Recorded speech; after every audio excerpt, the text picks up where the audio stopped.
I don't know how it will make the Zionists feel exactly, but I can tell you they are not happy. They are not going to be happy. Perhaps they're absolutely furious after they will hear what Anthony Blinken has said. Take a listen. Evident, though, is the strong interest that everyone in the region has in being able to get the ceasefire concluded. It's clearly in Israel's interest. It's in its interest to get hostages home. It's in its interest to turn down the temperature in Gaza. It's in its interest to have possible off-ramps in the north with Hezbollah and Lebanon that a ceasefire in Gaza would make more possible. It's in its interest to also further enable us to calm the situation in the Red Sea with the Houthis. And it's in its interest... Wow! Did you just hear what he said? Did you hear that, what he said? Let's play this one more time. Hezbollah and Lebanon that a ceasefire in Gaza would make more possible.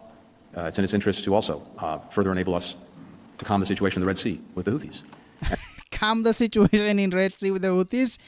So basically he's indirectly asking Israel to surrender to all of these entities. I mean, obviously he's not meaning that Israel should surrender and put their arms down. I'm not saying that kind of surrender, but what he's telling the Zionist is that you cannot win over these entities at all. Now, he mentioned about Houthis. Do you know how U.S. treated Houthis? Do you have any idea how they treated them just 6 months ago? Let me actually read you or give you some knowledge, some information. So, February 4th, 2024, this year, U.S. launched more strikes against Houthis in Yemen.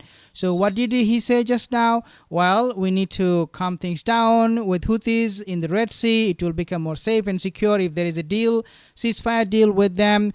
Then, on January 11th, same year, this year, UN Security Council demands that Houthis halt Red Sea attacks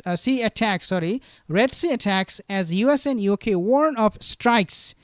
They promised that there will be a strike in the month of January, and then in February they follow through with their action. Now, Blinken, obviously not the first time he said that. Back in December, the U.S. administration, his boss, Joe Biden, at the U.S. administration, they contacted the Saudi officials regarding Houthis. And they said to Saudi Arabia, this is what it came on the Arab Weekly newspaper, quote, U.S. said to pressure Riyadh, means Saudi Arabia, not to sign peace agreement with the Houthis, join Red Sea coalition instead. This is exactly what U.S. propagated. This is exactly what U.S. wanted all throughout this time. Annihilation of the Houthis, controlling the Houthis. Do not sign agreement with the Houthis. We will strike them, and they followed through. They warned them first, and then they went on to strike Houthis targets. And then now we know that they are not going to be able to defeat Houthis. Now there is this report coming on Ahram Online 3 weeks ago. This is what they said. U.S. to review, listen to this, U.S. to review Yemen Houthi terrorist label and Saudi support Blinken. Okay. So Blinken, he just said something quite amusing. I find this. I mean, the Zionists are going to be absolutely furious after they will hear what he said. He and his administration, they labeled Houthis as the terrorist organization all along, threatened them, struck them, and then they pressured even Saudi Arabia government not to sign any peace agreement with them. And now all of a sudden we are hearing this. Take a listen one more time. It's clearly in Israel's interest. It's in its interest to get hostages home. It's in its interest to turn down the temperature in Gaza. It's in its interest to have possible off-ramps in the north with Hezbollah and Lebanon that a ceasefire in Gaza would make more possible. It's in its interest to also further enable us to calm the situation in the Red Sea with the Houthis. And it's wow, calm the situation in the Red Sea with the Houthis. Like, really? I mean, this is a complete surrender by U.S. itself. They are not going to fight with Houthis anymore because they cannot win with Houthis. Who are they going to fight? Where are they going to find even those Houthi military, the militias? Where are they going to find them? In the sea, in the land? Like where? Where are you guys? They're striking. They're spending millions and billions of dollars just using those weapons haphazardly, frivolously, really, trying to hit Houthi targets where they don't know where Houthis are. They're everywhere, in fact. And so U.S., they do not want to fight this war alongside Israel. And this is a bad news because we now know that Israel, they are miserable financially. All the vessels, just a few days ago, a oil tanker coming from Russia going to Israel was attacked by the Houthis. And so Israel is going to be bleeding. Its economy is going to be gone because of Houthis. And Anthony Blinken, he now knows, U.S., they did not know it before, but they now know it is impossible to defeat the Houthis. This is small militia, means few hundred, maybe, how many people they have? Like 15, 20,000? They cannot defeat them. They cannot even win against Khamas. They cannot win against Hezbollah. Forget about Hezbollah. They cannot win against Iran. But nevertheless, in this video, Anthony Blinken did give us some good points that maybe U.S. will in the future think about going against Iran outwardly. The reason for that are two. Number one is obviously what is happening in Gaza right now, and attacks, the proxies coming from Israel, Syria, coming from Lebanon, all of these proxies that are fighting on behalf of Iran and Hezbollah and all that. Number one reason. And this is becoming absolutely vicious for U.S. They cannot fight these proxies of Iran.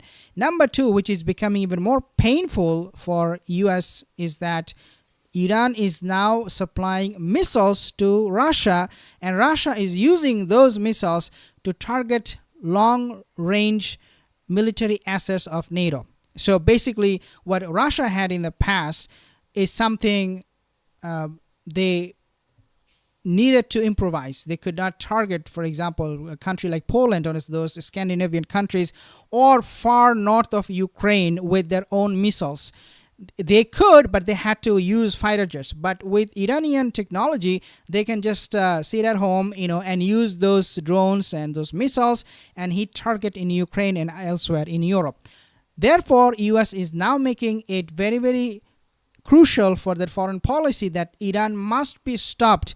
They are not going to be surrendering it to Iran like they are doing with Houthis and Hezbollah and Khamas and all those entities, because it is easy to fight with Iran because they are a country and they know exactly where Iran is geographically, unlike these proxy entities. But the end game is that, guys, this is becoming a big pain for U.S. Administration, the Joe Biden administration. It is a big pain it's a huge burden for the US's economy. Don't think they have a free check to give Israel every time. It is becoming a huge load for them to carry coming from Israel and Gaza war. And now Anthony Blinken, what he is saying right now, this is going to be making Israel absolutely fuming, absolutely furious, because Israel is not going to get those free checks under what I understand from the Harris administration if she does win the U.S. election. If Trump wins, I don't know how he will reconcile between saying, oh, America first, we're not going to give free checks to NATO members, and supporting Israel. I don't know how that will play out. It will be interesting to see how Donald Trump will do this. But I do think he will at one point say to Netanyahu, hey, enough is enough. I'm not going to be giving you any more money. I do see that sometimes happening, even though we know he is supporting the the voters. He's rallying them up. But when he will be in power, I think he will be a completely different person, because, come on, at the end of the day, a country doesn't have indefinite amount of money or infinite amount of money, I should say, to support another country's warfare. That is something just not simply logically possible. So yeah, something obviously big is cooking. Anthony Blinken, he made it absolutely clear today with his counterpart from UK. Thank you guys for your comments. Colette, Leanne, thank you guys. Earl, Colette, I will see you in the next video. Have a wonderful day.